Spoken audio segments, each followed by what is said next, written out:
Nếu nó cũng cho bé cho con lu sai chụp họ series cái Christian communication, thì luôn ra lu cái bé yêu cầu nó speak encouragement, là có cho lu cái bé hàng đó để lu cái chơi rủ cho để lên cái tu cái tao nó để lu cái bé hàng, mình thua vào chỗ luôn chỗ cũng nhớ chỗ hồ ý Thessalonike là chỉ First Thessalonians chapter 5 verse 11. Ngay nói yang ngay cứ yo cho bé cái văn chữ luôn nó mình thốt tao chỗ là của yo nhìn ô lùm cái này hay nói là therefore encourage one another and build up one another just as you are also doing. Bé thao văn chữ ok. Văn chữ bé ở cái chỗ lo bé mua xe hàng luôn nhau đó cái chữ lu bé thọ có khép bé số thời lúc xa luôn chữ ha cái bang của bé tàu cái chữ lu nó chỗ chữ cái hà lu chữ sinh lệ giờ của tê lu cái bé hà giờ cái chơi rủ chỗ để lên để tu còn rủ bé nhỏ rủ bé ổn định chỗ hồ luôn là tên nó bé mua lúc xa nó phi đó có bé tài thọ được chữ Giêsu luôn bé bộ mua tê lúc xa hàng cái lữ tụ tôn này hà lù trộm mẹ thảo bố hà lù tàng ở trộm mẹ rong sa ở trộm mẹ mua rủ to ở trộm mẹ căng sa hà ở trộm mẹ sáng ở nền gì nào giờ mẹ sáng cho các môn số cho lúc xưa đó nó tụ tôn này đó hà lệ chăng nếu hà lệ chăng trộm mẹ tại là ở trộm mẹ căng sa tại là ở trộm mẹ rong sa hà tại là ở trộm mẹ mua rủ ở nền gì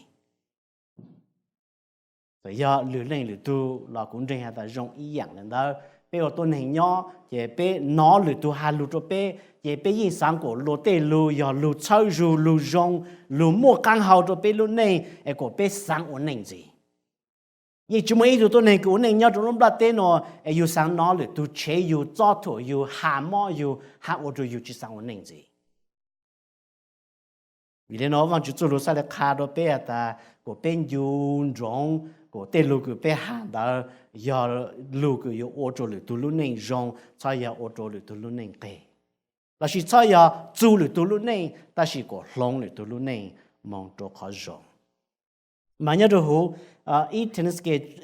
ít Thessalonike chung chi ngay cậu ý nó mà Paulo hà lên nó ta giờ lên đó mấy ý lên như chủ sao ý lên hai ý lên béo ý lên áp là chỉ ý lên ô của ý lên lúc này rong gì ý dạng lên cái tăng sinh nó mới tụ ô lại để cái nhện cái ý to nó thì anh hạt chút lắm chỉ đó cái nhện cái ý to thì anh hạt chút lên nó ta chọn dễ ơi mấy sao ổn này cho tôi này cứ nhau hút chút cái trọng tu ta chỉ mấy ổn này cho tôi này cứ nhau hút khó khăn cho họ chọn này cứ nhau hút cái trọng tu mà bộ có thể có cha bộ ở phê ở cả bộ ở plau ổn tu hà bộ ở tu sang tu nhà ta chỉ cho tôi này cứ nhau hỗ trợ cái càng mà chịu ở tên đó cho họ vang Chúa Giêsu tôi yêu lù ấy yêu lên đó mẹ ít lên yêu chủ đôi ít lên yêu chủ khai ít lên của lù này tỏ chủ nó của Chúa Giêsu cho càng lù nói rằng hà chủ chủ cái ta mẹ ít lên nhau hỗ trợ cái càng ít lên yêu chủ ban ít lên yêu chủ đôi ít lên của mẹ cho ở này tỏ chủ nó của Chúa Giêsu cho càng lù ý dạng cứ bé ở này bé chơi tàu lù tu chỉ là bên một khổng plei chỉ là bên một nhau hoàn đạo sư đó là cái hà lu giờ dạng cái bên một bị sự chơi tổ lực tổ lu rồi bên cái hà lu mà nữ mua căn hậu hà nữ chỉnh kinh giờ bên chơi hà lu giờ bên chủ cái hà lu là ô tô lực tổ lu này rồi của nữ mẹ tại mẹ bảo tao sáng chủ mẹ tại cái hà lu ha cho ra cái mẹ hà lu ở chỗ tôi này càng xa tổ ở chỗ tôi này rong xa tổ ở chỗ tôi này lúc này rong gì là chỉ dưới chỗ tôi này cứ cho ra yêu hà lu để ở chỗ tôi này lúc này bỏ trốn bây giờ hiểu hà lu là chăng bây giờ lu sẽ lại chơi lu tổ lu này ya cũng mua bây dạng lu cho bây consider nu nó rồi bây chụp cái hà lu cũng chẳng là ya bây practice bây hiểu lên nó cũng chẳng là họ nói có bang tao rồi bây chụp cái hà lu rồi lu tổ lu này có thể ý mà giờ lên nó bao lúc xưa hở cho bé cái hà lu know when to speak know when to speak giờ bé cháu lu giờ bang tao lu tu giờ một cái hậu cho lu tu lúc này mà we need to know when to speak and when not to speak bao hạt ta hà lù thầu tư chỉ sa hà lù mấy bộ bao ta bé ổn định nhon đầu giờ bé một tay mẹ rồi họ bé chỉ bao chạy bao nhiêu hà lù nè bé chỉ bao xí hà lù nè bé chỉ bao ta thầu tư we should be quiet and then when we should speak because sometimes we talk all the time all the time is not all good chỉ là cho ra cái bé hà lù để có rong cho lực đủ xí hở mà vậy họ cứ chỉnh rồi bé cái hà lù rồi họ bé ổn định nhau rồi lúc bắt tên nó bé muốn làm đau lúc xí hở nè xí hở nhiều sa xí hở rong sa xí hở con rồi xí hở chọn nhẹ sa xí hở lô giờ lúc xí hở cứ lô tu lô là có chính chủ lô có rong ở trong chỉ lúc xí hở cứ lô con rồi có một chọt lang cho lô là có bang lô ở trong chỉ yên chỉ ba knowing when to talk it is crucial knowing when not to talk is even more crucial.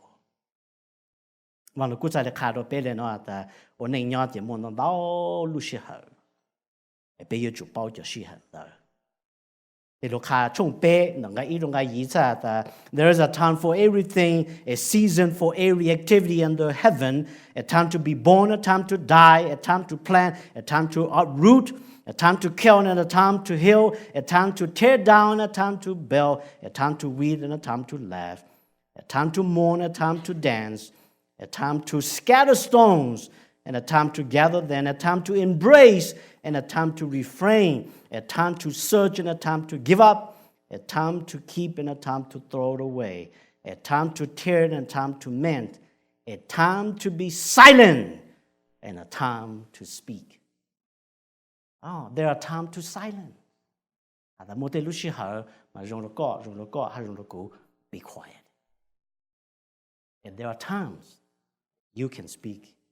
I can speak. Knowing the time is so important for Becky Hello. Giờ you bảo tụi tôi này nó, nếu tôi nhớ tôi kể cho nhỉ, sao tôi kể chọn đủ là, you cho lưu cái you hành đó, của you chủ yếu phi, chủ lưu sĩ hành đó.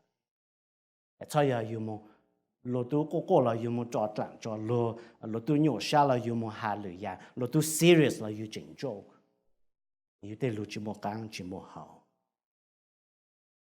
Và nó cũng khá đồ bé lên nó là dầu bé tụi phong dư tôi say dầu mà bố tôi rủ dầu nhau tàu sang nụ sang mò mà bố chỉ hãy lù lù cha cũng nhìn cho mình. When those three friends, Eliphaz the Temanite, Bildad the Shushite, and Zephyr the Menatite, heard about all troubles that have come upon him, they set out from their homes and met together by agreement to go and sympathize with him and comfort him. When they saw him from a distance, they could hardly recognize him. They began to weep out loud, then tore on their robes and sprinkled dust on their heads. Then they sat on the ground with him. They sat on the ground with him for 7 days and 7 nights. No one said a word to him because they saw how great his suffering was. Là bố tuần chủ yếu nhau tàu hàng nu hàng mò lại khoảng dầu cao tăng. Chỉ hà lụ. Bố bù nó chú kế chọn nhé bố chỉ hà lụ. Đau ra the best thing we can do to people is to be silent. Nên mong tao funeral, mong tao cứ lỗ cồn rô, nên mong tao lỗ chọn nhé, nên mong thì không mùa, lỗ mò lỗ bưu tư đó. Sometimes the best thing for you to do is not to say anything. Just be there. Just be there. That's enough already. Damien Spike Gray, dạy tu sư phụ, khó khăn nhất trong Lincoln Christian University, hắn có testimony, thảo nên có bi luận trên văn chữ, hắn chỉ多了，那些你下次考个你多văn chữ lúc số lúc hạ cho你，cũng nhìn có nhiều testimony cho mình nào. When I was in high school, my father passed away rather suddenly. It was just 2 days before my high school graduation. At that time in my life, I was a baby Christian, immature and shallow. I was still dying of the baptistry waters. All I cared about was not going to hell. But when my dad died, I found myself in a place I'd never been before. I wanted to hear God speak. I want to know what He had to say about this situation, how He was going to get me and my family through this difficult time. So I prayed, and I waited for God to speak. Then came the day of the funeral. The church was packed. I sat on the front pew with my mother and 2 younger sisters. The Lutheran priest spoke, but I don't remember what he said. I continued to wait for God to speak. Now, let me pause and say this.到家被我 funeral，被可看到家嘛，古片上出看到啦，古片上出好个的。有多你个鸟山的本油啊，不上出古对路可卡哦，本油你咩本油，他们冇到，只在咩那咩几多，不可卡去让多呢，不卡他咩本油。I remember nothing. 到家古片上来喏，但被片一路 funeral 被卡狗的让了是包机让，对路可看那些用来付来就em lợi tăng bởi tăng mean nothing to them. Then the service was over. It was the tradition of this church to have the family line up in the foyer. Everyone would file past and offer words of condolences and encouragement. Tears were shed, hearts offered, and words were given. I don't remember what anybody said to me at that time. But I continued to wait for God to speak. So, remember, picture it like Gloria. So we call her down and you you don't need line up. What line up? You don't need to have down, to have down and you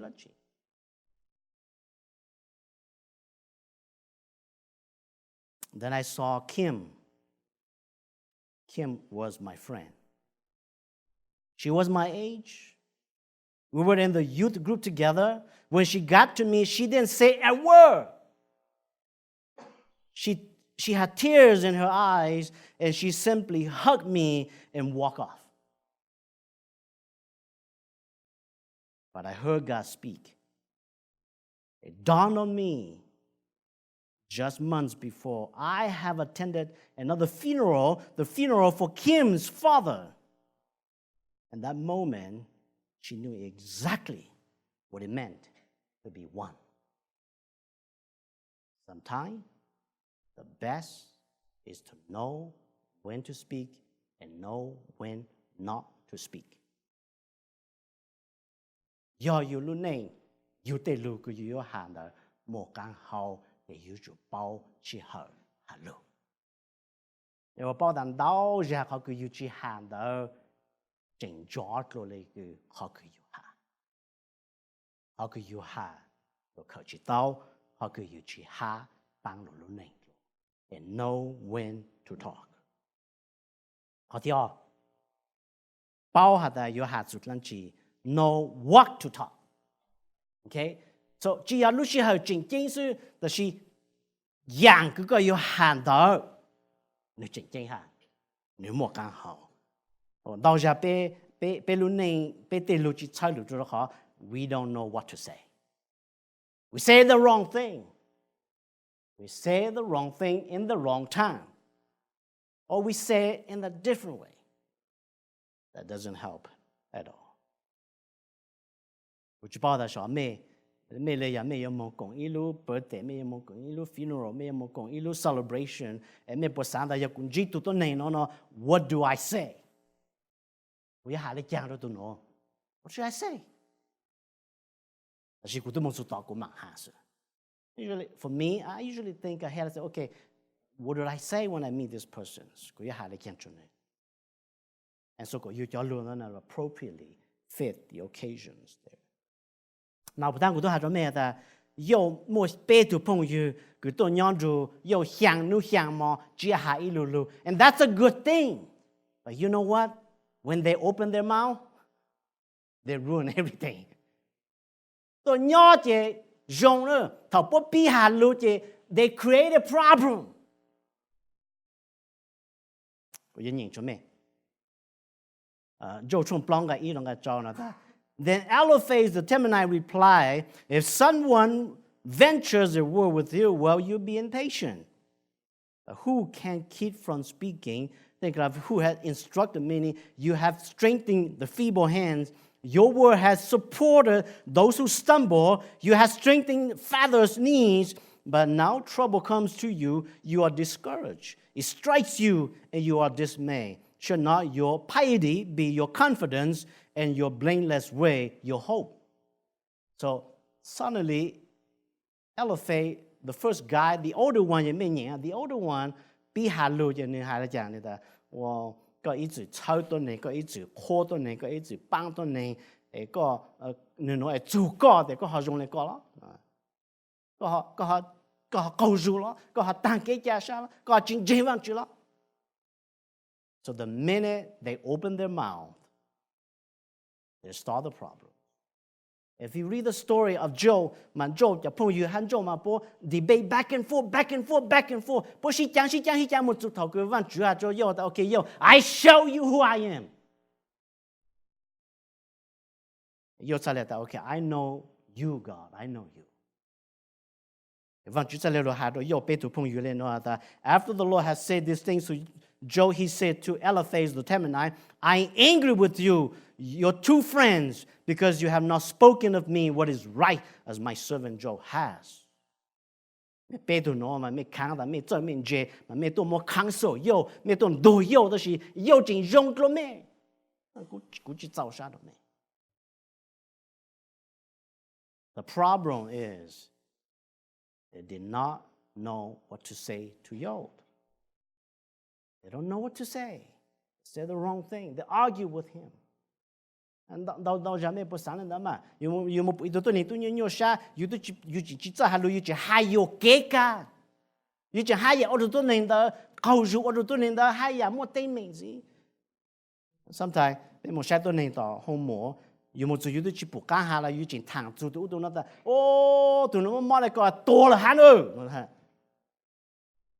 Thì ở chỗ tôi này cứ mua đó hay à chỉ giá sao? Và rồi mẹ một chút thì không mua, rồi tôi mua mẹ chỉ cho hello, be quiet, just be quiet. Yêu chơi hà thì yêu mà hà, yêu chỉ chơi hà thì cho hà. Nào bây giờ hello đấy chăng? Suggestion ở bên họ ý, giờ bên sĩ cho lu cứ phỉ lúc sĩ hậu, know the word that appropriate in the times. Sĩ lúc sĩ hậu cứ bé bao đại giờ lại chẳng tôi này nhóc sơ cần sẽ là nếu mà tay mình là chẳng sĩ cho lô của phì lúc sĩ hận đó họ giờ lô cô là văn lô đại dùng du lô cô giờ lô rong sa là dùng du lô rong sa giờ lô chọn nhé là dùng du lô chọn nhé sĩ cho lô của phì the occasions hoặc thì sĩ cho lô của giá sa là sĩ lúc cái use word that are hopeful. Thì tôi này nếu tôi có cầu rụ nếu tôi chỉ sao ổn định gì là nếu tôi lưu dùng được có thì mỗi chút cái giá sát cho nên là mỗi chút cái giá sát cho tôi này đó thì tôi này nếu tôi là cũng chỉ saoอย่างnó cũng chỉ saoอย่างđó là yêu hà lên nó là chúaอย่างdùng chúaอย่างdùng cho có chúa khăn nó cho có cái một khăn nó để có帮助tôi này đó luôn này mình yêu Chúa Chúa Giêsu lưu sai thảo là sao to mà Chúa Giêsu cho lưu mà ý cho hopeful words ý cho lưu giá sa cho Martha ha Mary ở tu mình yêu ta thọ Giêsu luôn chỉ ở tu mà Giêsu sẽ lại hạ cho Martha ta có bốn Jane ha có tu nu nó yêu sợ nè nếu ta cũng Jane mà Giêsu cũng Jane ta nu cứ có trang là để tu nu nó yêu sợ Giêsu ta có bốn Jane ta cú yêu họ Jane yêu chú sa nè I am the resurrection cú yêu tu cứ sợ lúc họ tu cho càng lưu. He gave her hopes. Adi be. More te lu kia lu bang la silu mekada use word that are edify. Lu do edify no ma ya bang you, tell you, do you ko you lu nei zhong zi. và là cú sai là hale nó ta let no unwholesome word proceed from your mouth, but only such word is good for edification, according to the needs of the moment, so that it will give grace to those who hear. Và bây giờ lu, vậy giờ lu cứ bán được tụt ta lu lu mấy cái ta edification, giờ sau tụt tôi nên đó, đồ tụt tôi nên đó lu này, của rong cho yang tọt đề. Hạt tiếp lao, use words that are building faith. Chỉ để lu sau cho kiến trình. Họ nói họ cũng sáng hạ lên nó nè. Họ bé ô, ít tụt tôi nên trình văn chữ là bên chỉ lên lì tu, cho ta thang lì yang hành, ta chỉ thang cho kiến trình ha. Bây giờ cứ fisherman nó là, just don't talk about fish. You know what you can talk about? Faith. Có mong có bang small group nó, what did you learn? Có cởi lăng chữ có bang small group. Lúc sáng để tao nó sẽ phải khai chút lăng chữ, what did you learn? Mấy mong conference lưu, mấy cởi tao lăng chữ. Talk about those things and forget about what? Oh yeah, fish. You say it so low. I say it higher, louder. Talk about things that matter to our faith. Talks about things that help other people's up.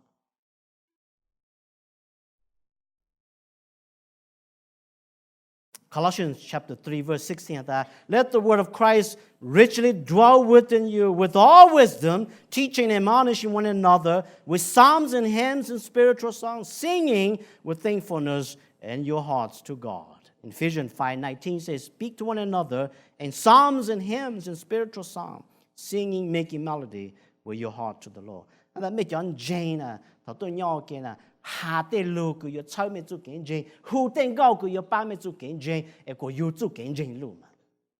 Họ thẳng lù dạng sự. Mẹ muốn chỉ lên lù tu thẳng chú kiến trình mò. Thẳng dạng cứ yo bang bố chú kiến trình mò. Indo nó có chú kiến trình rong là chẳng là. Indo nó có bố nhau dễ văn chú. Indo nó có bố ngô thảo văn chú. Indo nó có bố mô chăng tờ văn chú chú mô rong. Có bang nhà trả lại chú văn chú tê tê tê nụ lệ chẳng. Talk about faith. Because that's what matters to us. Nó đầu tụi tôi nên cứ cũng chỉ ha cũng phải ổn định住, bây cứ thằng lười yang, mẹ bao cũng tài lo giang cứ thọ nó tôi sai cũng nói ra, tài lo giang mà vậy tụi tôi nên cứ cho ra cũng chỉ mà nếu phải chịu cũng thằng chịu vang chịu tiền đâu sao, cho ra ư nhau kia là cũng chỉ nữa mà nhà tu với có vang chịu tiền để chàng na, mẹ bận chuyện để chàng na, có bộ ô khăn nó có bộ ô khát đó, này tụi tôi nên lâu là nhà thằng chịu vang chịu. Còn chỉ nếu mà người thẳng văn chữ, rồi có hàng rồi có thẳng chữ văn chữ. Mẹ bố lên đó mà. Mẹ tê lưu, bây giờ lưu cứ cháu lưu tụi chú kiến trình, rong gọi là chú số tờ cứ lộ trắng tì có mà lộ chi hả mà. Là chỉ mẹ rong lại tụi cho chú số tờ cứ lộ chi lưu yếu tố. You're supposed to make people's light better. Know how to speak. So not only what to speak, how to speak. Bây giờ hạ lệ chăng, lúc mong hạ giờ ta bây giờ hạ lệ chăng. Mà mấy giờ cứ có communication mà mấy bao lên nó ta bây giờ hạ lúc mà mua bây có components đó. There are 3 components in speaking. Tone là chỉ bây giờ tone of voice, là chỉ bây giờ actual content. Content thì giờ chọn ra lưu, tone là chỉ giờ lưu bê lưu xua nè, gió hát chín gió, nhậu hát chín nhậu, non-verbal communication thì giờ bê lưu gì mua, bê còn non-expression, bê tê tao, bê lưu còn giàu, bê lưu còn mua, bê còn component đó nè, so content, tone of voice, and non-verbal, thì đó này, nếu số chín gió actually, God shine the lunge most de ka ni pa da oh he's angry. Yeah, he's angry. Ye do ne chon ron draw le ta shi ka shine the lunge most ka pa da he's not angry. Okay? Ye do ne halun dan dao le ka ta oh this guy has nothing in his content. Ye do ne ha illuso the content is valuable. Bo cho expert ha le no da nhớ cho hụt bé cái hallo mà successful communication consists of 7% of content, 38% of tone of voice, and 55% of non-verbal communication. Sa tao lên nói là cho ra cứ có hà lù cái hàng percent sa lệ chỉnh chỉnh cứ có chẳng ra lù gió bé cho 2%也不拿个路说的，但是99% 嘛不晒个弄节目的。They watch you how you say. 本地的个气个容沙个路个冇得 because you express out of your physical body to them. 猜到的 people pay attention to how you say it. They do. They really pay attention to how you say it. Okay? 個詞啦不應包，個詞啦不應包，個工作啦不應包。到時我哋估下做咩？一查到你下路數，嘛就是車數，但是 actually 只要是車，你路數能做數，而你那個 tone of voice。咩認當到嘛？路望到人咩的，但係要做下路你講真好多年，往路古路你行到到人。咖啡的哈鲁毛鲁毛哈鲁中，这哈鲁起龙靠的喏呀呀，佢被做到时，但是侬古月之下的呢，有上只被路晒做耶稣啊，阿被样式。The way 耶稣 communicate 就多呢，嘛被 learn from him。头别个课下嘛，那课下的喏的 Jesus Christ is the master of communication.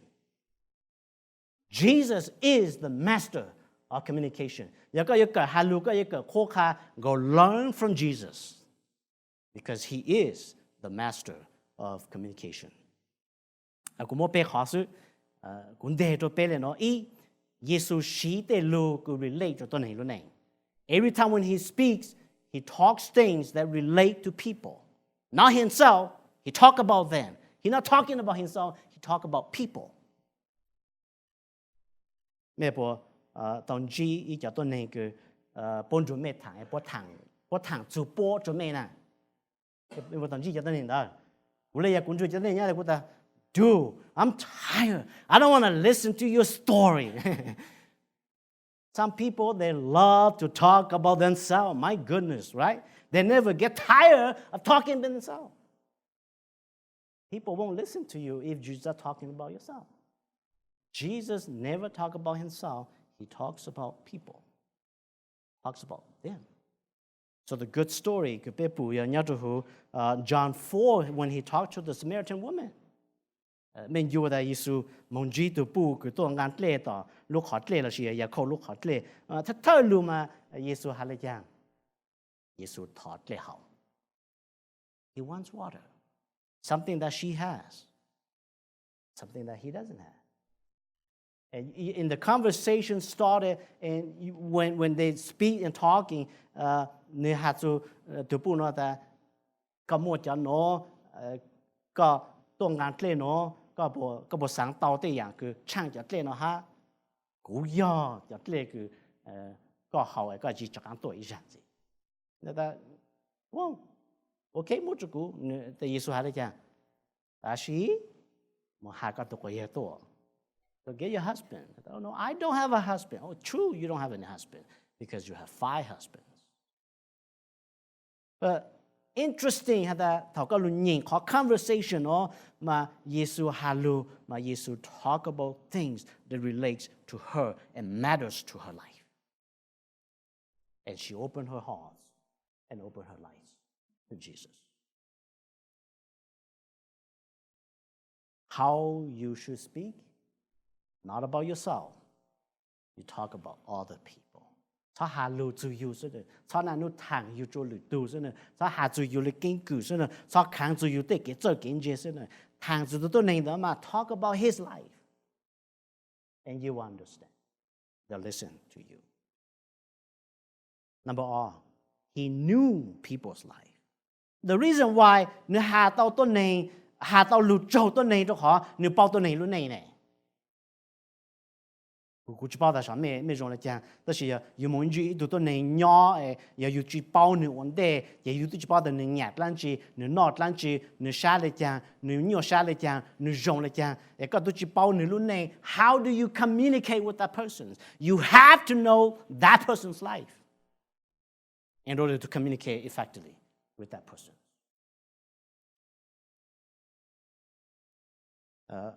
Vì bao giờ bây giờ sư phụ mình muốn khó khăn rồi tôi nên cái mình chỉ bảo I don't know how you feel. Cú lấy cú mua cho ít tôi nên cái cú chỉ bảo mà it is difficult for me to preach because I don't know the audience and I don't know what their needs. I don't know what their struggle. I don't know what is in their lives. Because in order for me to preach well, I have to know the audience.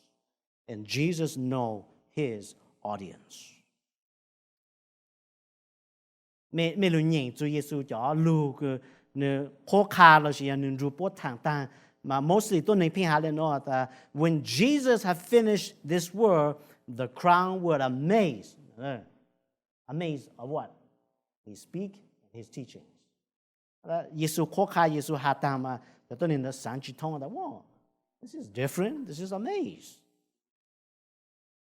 That when the multitude heard this, they were astonished at his teaching.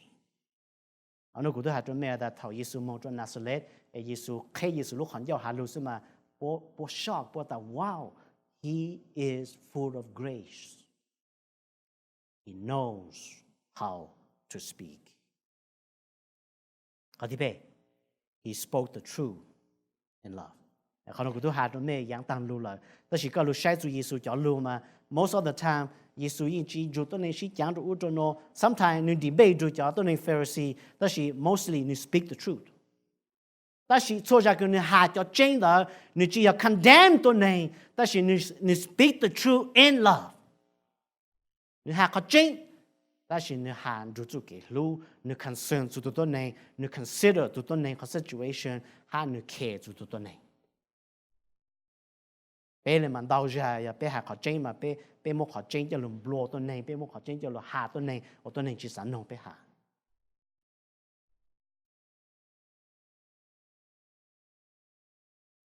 Và nó cú hạ rồi bé đã thảo bốn đề, tao tụ bù cứ một thằng lông rau, hú yêu hẳn trung ý. Mà tốt chú mà, cho tôi này cứ đề tụ bù tới tổ, mà cho tôi thao biến đa cho nó Giêsu sai của ta, mà hạ rồi Giêsu ta tụ bù nó một thằng lông rau là, mà do lên đó, mu sẽ chú kế chai, hạ ta bé sổ cho riêng đau, rồi. Bốn Giêsu hạ chăng? Lên từ chỉ đạo chủ, đạo đề. Lên từ chỉ đạo chủ, Giêsu hạ nói ra, lên từ chỉ đạo chủ. Be the first one to cast stone. Mình nhìn hôm ta tu cứ the oldest one walk away, and then the youngest one walk away. Ha, Giêsu lo hạ lên nó cho tu pu.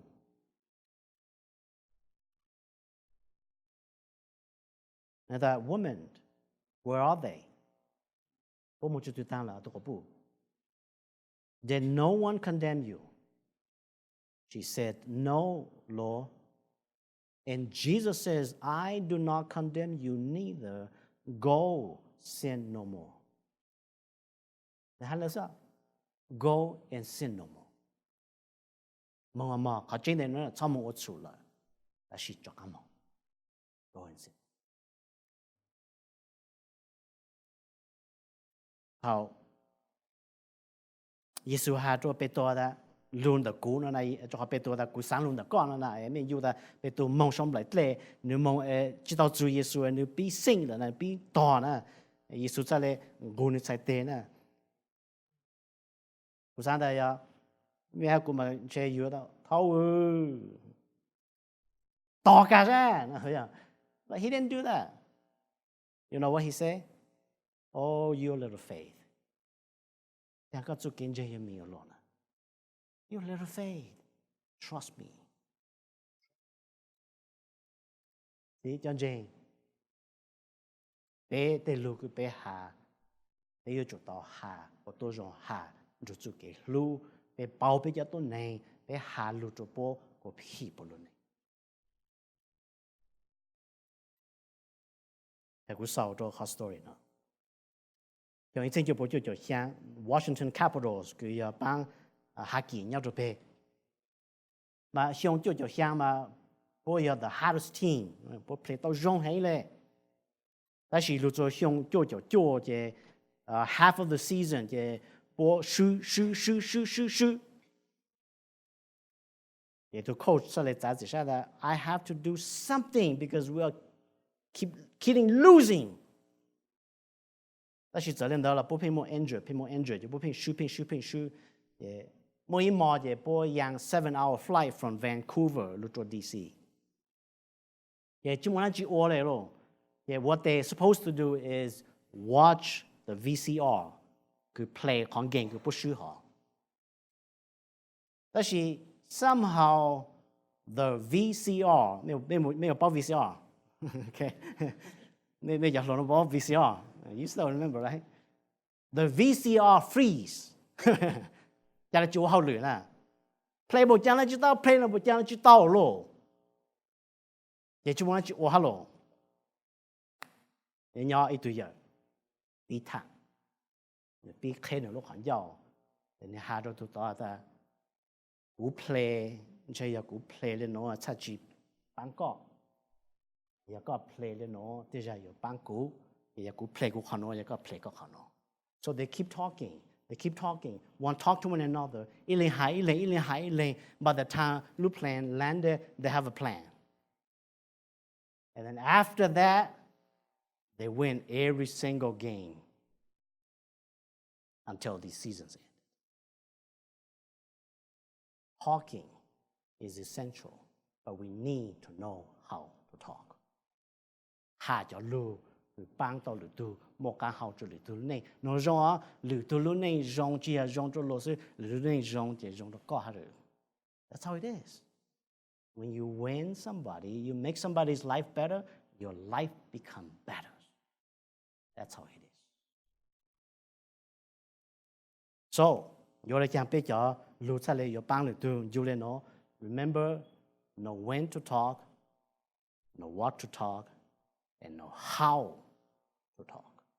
I want you okay.